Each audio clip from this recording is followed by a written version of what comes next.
I've been using Photoshop for a very long time, and I'm always complaining about the panels. Looking at the side here, I'm always finding that they're messed up and they don't work properly, and that there's things on there that I don't want. So in all these years, probably I don't know how long I've been using Photoshop for now, 15 years plus. I've never really looked at how you actually organize these things. So I had a bit of a muck around and and looked at what they do and how they do it. And I thought about what is it that I like with my editing. What panels would I keep open? Which ones would I not keep open? So I've gone up, and up here in this top right hand corner, you can create new workspaces. So I've just gone and created the photography ultimate panel, which is this one here. Now everything's on that. Everything that's here is stuff that I use every day when I'm using Photoshop. And I thought, well, maybe you guys can have a look at that and see if it's something that suits your workflow. But I've taken out all the ones that aren't important. So I've gone to the photography one, and I've looked at this and I go, okay, well, I don't use the navigator.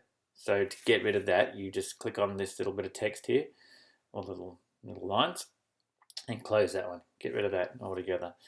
What else? Libraries, don't use it. So I'll go and click on that text and close that. Forget that one. Adjustments I'll keep. Chat up paths. Never use paths. I mean, I probably should. I don't know. Get rid of it. Gone. So now we're starting to look a little bit better. So over here we've got our history and our actions. I always like to put them somewhere. So let's just put them in there. And this one. So when you're moving this, you'll get the blue line. If you go to the bottom, you'll see that it'll highlight the bottom and it'll go below that. If you go over to the side, it'll put it on the side, and so on and so forth. Or if you put it in the box, it will go in the box. Pretty simple, really, isn't it? Over here, we've got properties. So that's important to keep that one. And but I will probably put that somewhere else in a sec. We got here info. Well, I'll keep that one as well. So, and this one here is the clone source. Now, I've never ever used that, so I will get rid of that one. Close.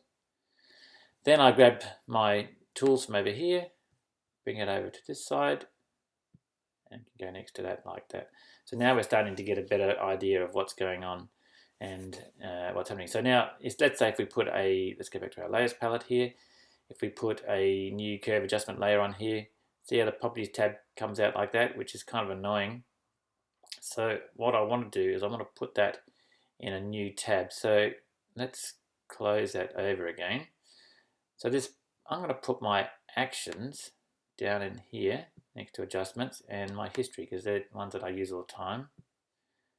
Okay, and then I'm going to put these two up into this tab here, properties and info. Alrighty, so now when I go to properties, I can see I haven't got enough space there, so I'm just going to bring that down a little bit. Just grab that until I can see that information there. That's pretty important. Adjustments, that's perfect. I can see everything I need to see there. I don't need to go any further down. I can bring that up a little bit more. That's all good. And I can see my layers and channels all fine there. Now, with your layers there, if you want to make these icons bigger or smaller, you can just go onto that little bit of text, go to panel options, and choose the size that you want. So if you want a little bit more room, just go to a smaller thumbnail size. There we go. Now we've got a lot more room for more layers on top of that.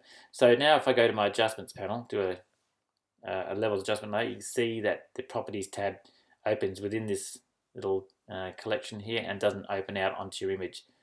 So that's exactly how I want it to work. So I don't have to hide anything that's going on. So now, to me, that is a good workflow for my photography.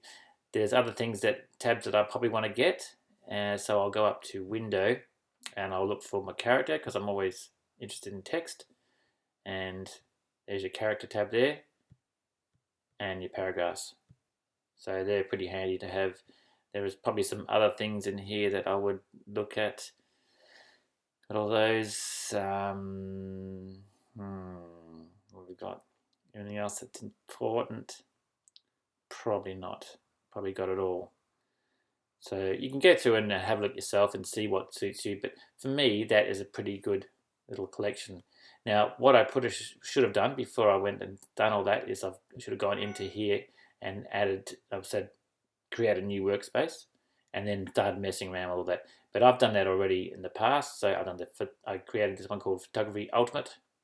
And there it is there, and it's pretty much the same as what the other one was, but I could probably just bring that up like so. And they're sticky. So if I go back into Essentials, which is just awful, and then go back to Photography Ultimate, you can see it's exactly the way I left it. So that's how you can organize all your palettes and your menus, and yeah, it's not as hard as I thought it was going to be. Just need to sit down and spend some time doing it. But have a look at what I've got here, see if it's what suits you guys, and then yeah, it's up to you. Anyway, cheers.